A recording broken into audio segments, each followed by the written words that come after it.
So, good day, friends. So, as you can tell, I've been working on this stove using a razor blade. Now, the best thing is to purchase one of these that you would use scraping.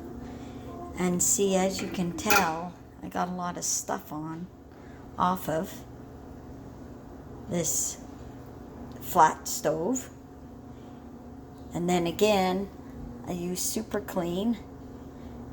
I'll spread a bunch of Super Clean on it.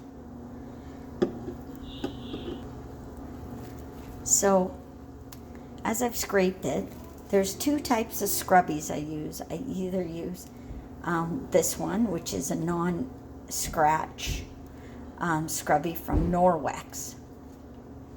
It actually works awesome.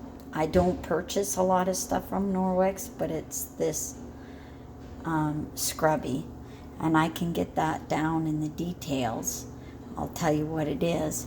And also from Norwex, I purchased these scrunchies, they call it, to scrape this off. So anyway, I'll continue working on this a bit, and then I'll get back on here after I'm done. But as you can tell, with the scraping, takes a lot of that buildup off.